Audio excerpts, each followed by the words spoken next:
Hi hello నమస్తే welcome to Sri Bala stories. పారిశ్రామికంగా పర్యాటకంగా అభివృద్ధి చెందుతూ సిటీ ఆఫ్ డెస్టినీగా పిలువబడుతున్న విశాఖపట్నం ఎంతో ఘన చరిత్ర కలిగింది. శాసనాలు, సాహిత్య ఆధారాలు క్రీస్తు పూర్వం 6వ శతాబ్ది నాటికే ఈ పట్టణం ఉన్నట్లు తెలియచేస్తున్నాయి. బౌద్ధ వాంగ్మయంలో విశాఖ పరిసర ప్రాంతాల ప్రస్తావన ఉందని చెప్తారు. ద్రాక్షారామం భీమేశ్వరాలయంలో క్రీస్తు శకం 1068లో వేయించిన శాసనంలో విశాఖ నగరానికి చెందిన వైశ్యుడొకరు ఆలయానికి దీపారాధన నిమిత్తం ఒక పెద్ద కుందునిచ్చినట్లుంది. అంటే 1000 ఏళ్లకు పైగా చరిత్ర కలిగిన ఈ మహానగరం అనేక సంఘటనలకి, ఉద్యమాలకి, వారసత్వ కట్టడాలకి నిలయమై అలరారుతోంది. 1857వ సంవత్సరం మే 10న మీరట్లో సిపాయిలు తిరుగుబాటు ప్రారంభమయ్యిందని, వర్తకులుగా వచ్చి పాలకులైన ఇంగ్లీష్ ఈస్ట్ ఇండియా కంపెనీకి వ్యతిరేకంగా కొందరు రాజులు, జమీందారులు, సిపాయిలు తిరగబడ్డారని చరిత్రలో చదువుతాం. అంతకుముందు 1806లో వెల్లూరు, 1824లో బ్యారక్పూర్లో సిపాయిలు తిరగబడ్డారని చెప్తారు. అయితే అందరికీ తెలియని మరుగున పడ్డ విషయం ఏమిటంటే, ప్రప్రథమంగా సిపాయిలు తిరగబడ్డది విశాఖ నగరంలోనే, అంటే అప్పటి వైజాగ్ పట్టణంలోనన్నమాట. భారతదేశంతో వర్తకం చేయడం కోసం వచ్చిన యూరోపియన్ వర్తక కంపెనీలు, స్వదేశీ రాజులు, జమీందారులు వర్తకులతో ఒప్పందాలు చేసుకొని తమ తమ స్థావరాలు ఏర్పాటు చేసుకున్నారు. వీరి మధ్య వ్యాపార పోటీ అనేక యుద్ధాలకు కారణమైంది. ఇంగ్లీష్ ఈస్ట్ ఇండియా కంపెనీ విజేతగా ఈ పోటీలో నిలిచి తన అధికారాన్ని ప్రతిష్ఠించుకుంది.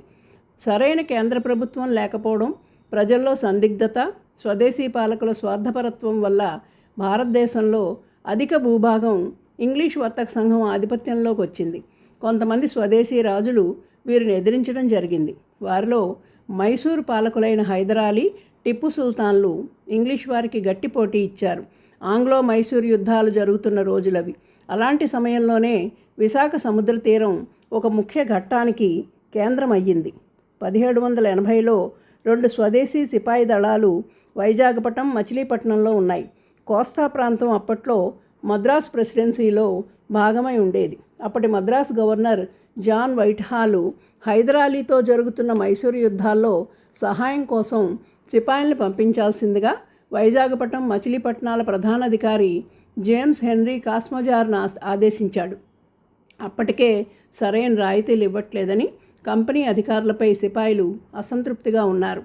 పైగా వారిలో ముస్లిం సిపాయిలు హైదరాలీతో యుద్ధానికి సుముఖంగా లేరు.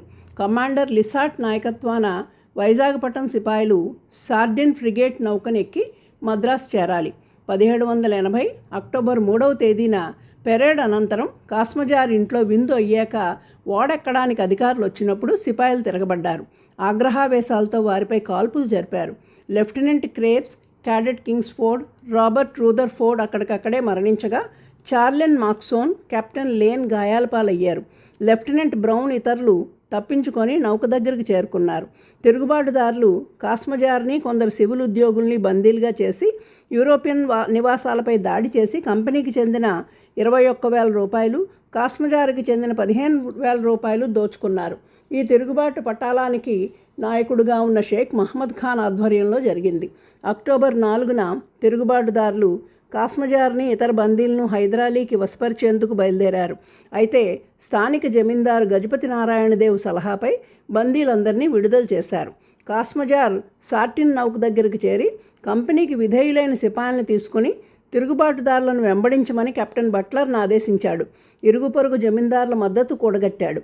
చివరికి పాయకరావుపేట దగ్గరలో తిరుగుబాటుదారులు కెప్టెన్ బట్లర్ చేసిన మెరుపు దాడిలో కొందరు ప్రాణాలు కోల్పోగా షేక్ మహమ్మద్ ఖాన్, మరికొంతమంది ఉరి తీయబడ్డారు.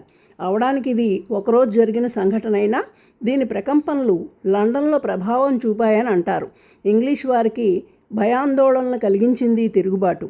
ఎక్కడో లండన్ రికార్డుల్లో ప్రస్తావించబడ్డ తిరుగుబాటుకు చరిత్ర పుస్తకాల్లో ప్రాధాన్యత కల్పించకపోవడం శోచనీయమని ఆంధ్ర విశ్వవిద్యాలయ విశ్రాంతాచార్యులు శ్రీ కొల్లూరు సూర్యనారాయణ గారు అంటారు. విశాఖపట్టణ చరిత్రపై పరిశోధిస్తున్న శ్రీ ఎడ్వర్డ్ పాల్ గారు ఇంగ్లీష్ ఈస్ట్ ఇండియా కంపెనీపై ఈ తిరుగుబాటు విశేష ప్రభావం కనిపించిందని, విశాఖ తర్వాత కాలంలో కంపెనీ అధికారులు చేపట్టిన భద్రతా చర్యలే అందుకు నిదర్శనమని అంటారు.